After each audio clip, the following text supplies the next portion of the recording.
జై తెలంగాణ, జై తెలంగాణ, జై తెలంగాణ. అక్కడ చెట్టు కింద వాళ్ళు చేయలేమైన జై తెలంగాణ. కారు గుర్తుకే, కారు గుర్తుకే.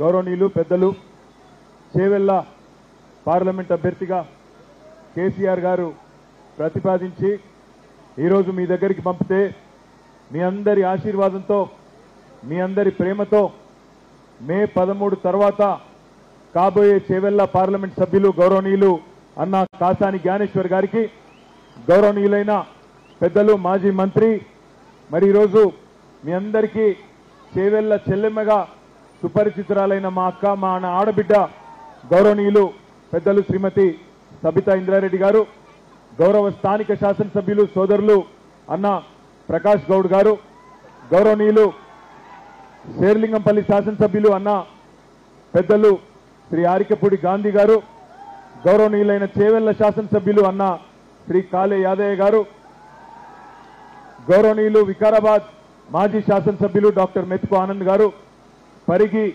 మాజీ శాసనసభ్యులు గౌరవనీయులు మహేశ్వర్ రెడ్డి గారు, తాండూర్ మాజీ శాసనసభ్యులు తమ్ముడు యువకుడు ఉత్సాహవంతుడైన రోహిత్ రెడ్డి గారు, పైలట్ రోహిత్ రెడ్డి గారు, గౌరవ శాసన మండలి సభ్యురాలు మనందరికీ సుపరిచితులైన అక్క శ్రీమతి సురభి వాణీదేవి గారు, మరొక ఎమ్మెల్సీ గారు పెద్దలు గౌరవనీయులైన శ్రీ దయానంద్ గుప్తా గారు, ఇంకా వేదిక పైన ఉన్న గౌరవనీయులైన పెద్దలందరికీ, వేదిక ముందు ఎండలు కూడా ఇంత పెద్ద ఎత్తున తరలి వచ్చి జ్ఞానేశ్వరన్నను ఆశీర్వదించడానికి విచ్చేసిన మా గులాబీ అన్నదమ్ములకు, అక్క చెల్లెలకు, ఆడబిడ్డలకు, అన్నదమ్ములందరికీ పేరు పేరున హృదయపూర్వకంగా నమస్కారం.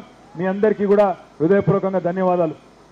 ఎండాని సాకులు వెతకకుండా మరి ఈరోజు జ్ఞానేశ్వరన్న గెలవాలి, మళ్ళొక్కసారి రాష్ట్రంలో గులాబీ జెండా ఎగరాలే అనే ఉద్దేశంతో మీరందరూ తరలి వచ్చినారు. తప్పకుండా నాకైతే విశ్వాసం ఉంది, రానున్న రోజుల్లో మనకు తెలంగాణ రాష్ట్రంలో ఉండే 17 పార్లమెంట్ సీట్లకు గాను ఒక 10-12 పార్లమెంట్ సీట్లు కనుక మనం గెలుచుకున్నట్టయితే ఎంతో కాలం లేదు, మళ్ళీ తిరిగి మన పార్టీయే మళ్ళీ రాష్ట్రంలో కూడా గులాబీ జెండా ఎగిరేసేది ఖాయమనే మాట కూడా నేను మీకు విజ్ఞప్తి చేస్తా ఉన్నా. దేశ రాజకీయాలు మీరొక్కసారి చూస్తే ఇవాళ బయటికి ఏం చెప్పినా మోడీ గారికి కానీ ఎన్డీఏకి కానీ 400 సీట్లు కాదు కదా, 200-220 సీట్లు కూడా దాటే పరిస్థితి లేదు. కాంగ్రెస్ పార్టీకి కూడా ఇవాళ చూస్తా ఉంటే 150-200 మధ్యలోనే ఆగిపోయే పరిస్థితి ఉన్నది.